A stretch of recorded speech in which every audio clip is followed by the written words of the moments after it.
Chandigarh mayor चुनाव में सारे नियम, कायदे कानून और लोकतंत्र की धज्जियां उड़ाते हुए कैसे बीजेपी ने वोटों की चोरी करते हुए हेराफेरी से मेयर का चुनाव जीता, वो आपको इस वीडियो में दिखाते हैं।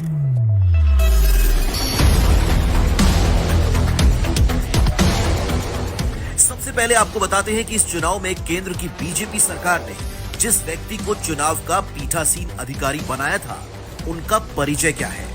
नाम है अनिल मसीह, जो भाजपा के अल्पसंख्यक मोर्चे का पदाधिकारी रह चुका है। सवाल यह है कि भाजपा का पदाधिकारी कैसे एक निष्पक्ष चुनाव करा सकता है। अब आइए आंकड़ों पर।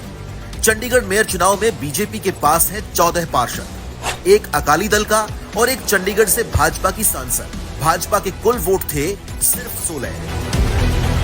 अब दूसरा पक्ष, दूसरी तरफ आम आदमी पार्टी के 13 पार्षद, कांग्रेस के 7, कुल संख्या हो जाती है 20। इस हिसाब से आम आदमी पार्टी और कांग्रेस यानी इंडिया गठबंधन के उम्मीदवार का जीतना तय था। अब यहां से शुरू होती है भाजपा की असली साजिश। आपको काउंटिंग पर लगे इस कैमरे से दिखाते हैं कि कैसे भाजपा देश के लोगों के साथ धोखाधड़ी करती है। भाजपा के पीठासीन अधिकारी 36 वोटों की काउंटिंग शुरू करते हैं और पहचान कर इंडिया गठबंधन की वोटों को खराब करने के अपने प्लान को अंजाम देते हैं। जिन वोट पर कुछ नहीं करना था, उन्हें जल्दी जल्दी साइन करके आगे बढ़ा रहे हैं। अब आई आम आदमी पार्टी के पार्षद की वोट। बेईमानी करनी थी तो थोड़ा सा रुके, ऊपर देखा कि कोई देख तो नहीं रहा है, और फिर चुपके से पेन से डॉट मार के वोट को खराब कर दिया। फिर बीजेपी की वोट आई तो आराम से आगे बढ़ा दी। उसके बाद वो वोट आई जिस पर गड़बड़ी करनी थी तो चुपके से फिर से पेन चला दिया और वोट को खराब कर दिया। उसके बाद विपक्ष की एक और वोट आई, यानी तीसरी वोट, और उसे भी खराब कर दिया।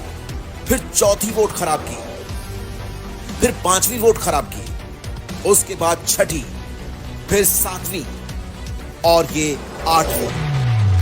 एक एक करके आम आदमी पार्टी और कांग्रेस के 8 पार्षदों की वोट खराब कर दी ताकि बीजेपी के उम्मीदवार को जिताया जा सके।